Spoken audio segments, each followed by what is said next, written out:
개실이라는 것은 대장벽에서 바깥쪽으로 비어져 나온 주머니 형태를 말합니다.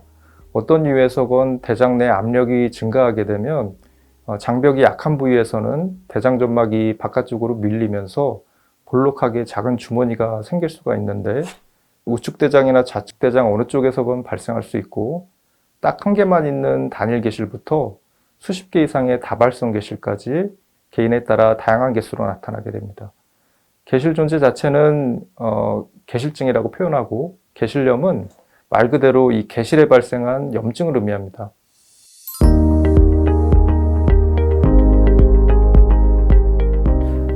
건강검진 대장 내시경이나 복부 CT 검사 등에서 대장 개실이 우연히 관찰되는 경우가 매우 흔한 편입니다. 개실이 있다고 해서 언젠가 반드시 개실염이 발병하는 것은 아니고요. 별다른 관련 증상이 없다면 개실 자체는 특별한 치료 없이 지켜보면 되는 일종의 대장 생김새 변화라고 이해하면 좋을 것 같습니다. 멀쩡하던 개실에 염증이 발생하는 이유는 대개 개실 입구가 대변이나 음식물 찌꺼기 등으로 막히면서 세균 증식에 의해 미란이 발생하게 되고, 미세 천공으로 인해 주변 조직으로 염증이 파급되는 것으로 이해되고 있습니다.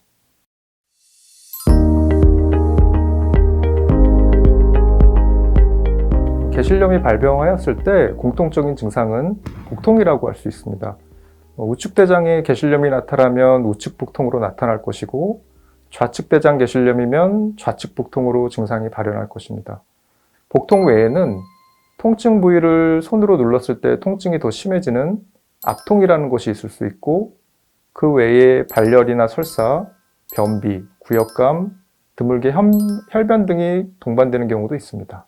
서양에서는 좌측대장염이 더 흔하게 발병하는 경향이 있으나, 우리나라에서는 좌측대장보다 우측대장에서의 개실염이 훨씬 흔한 편이기 때문에 대개 우측 하복통을 호소하시는 경우에 처음에는 소위 맹장염이라고 많이 불리우는 그 충수염을 걱정하고 병원에 오셨다가 진찰과 검사를 통해서 급성 개실염으로 진단받는 경우도 많이 있습니다.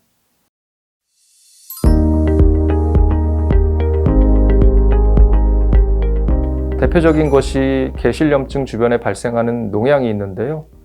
개실염증뿐만 아니라 거기에 더해 주변의 농양, 즉 고름까지 동반하게 되면 치료가 더 어려워지고 치료 기간도 길어질 수밖에 없습니다.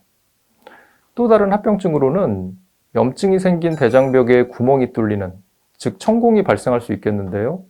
앞서 말씀드린 농양이나 대장 천공은 복막염으로도 이어질 수 있어서 환자가 매우 위중한 상태에 빠질 수도 있습니다. 그 외에 흔하진 않지만 국소염증이 폐혈증으로까지 진행되어 생명에 위협이 될 수도 있고, 염증이 반복적으로 발생했던 자리에 협착이 생기면서 대장이 막히는 후유증이 발생할 수도 있으며, 대장 개실염 부위와 주변 장기가 교통하는 누공이 생길 수도 있습니다.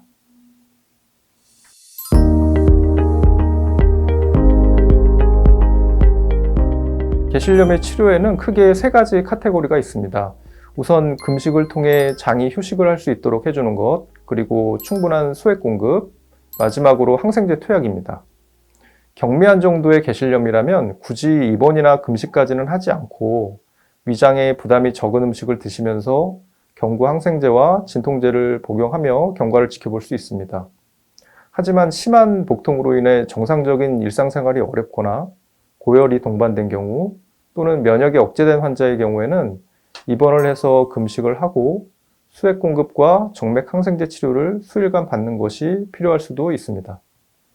이렇게 내과적인 치료를 하면 대개 수일 내에 호전이 되지만, 내과적인 치료에 반응이 없거나 농양이 매우 큰 경우, 천공 같은 합병증이 발생한 경우, 그리고 같은 부위에 개실염이 자주 반복되는 경우에는 해당 부위 장을 일부 절제하는 수술이 필요할 수도 있습니다.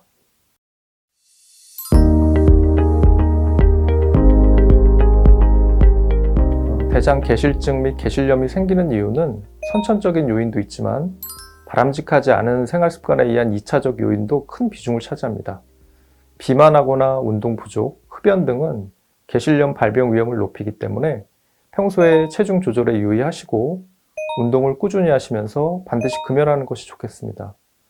또한 평소에 동물성 지방을 과다하게 섭취하거나 섬유질 섭취가 부족한 경우에도 개실염 발병 위험 가능성이 높아질 수 있으므로 육류 섭취는 가급적 줄이고 과일이나 야채, 잡곡 등의 섬유질을 충분히 드시는 식이습관을 들이는 것도 도움이 되겠습니다. 변비가 개실염 발병을 유발할 수 있으므로 평소에 수분 섭취를 충분히 하시고 앞서 말씀드린 적절한 식이 및 생활습관 그리고 필요시에는 변비약제 복용을 통해서 예방 효과를 볼 수도 있습니다. 비스테로이드성 항염 진통제나 마약성 진통제, 스테로이드 같은 약들이 개실염 발병 위험도를 높일 수 있으므로 특히 개실증이 있는 분들의 경우에는 의사와 상담하여 약품 오남용에 더욱 주의해야 합니다.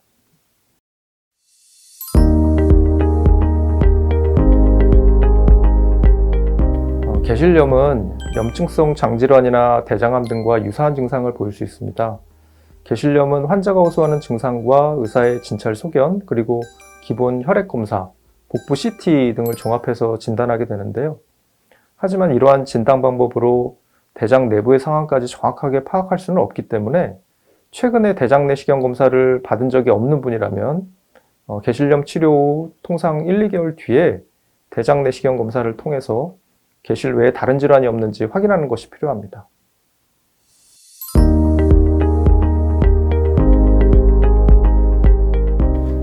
대장 개실이 우연히 발견되었다고 해서 지나치게 의식하실 필요는 없습니다. 개실 자체는 대장암의 발생과 전혀 관련이 없고 개실이 있다고 해서 언젠가 개실염이 반드시 발생하는 것도 아닙니다.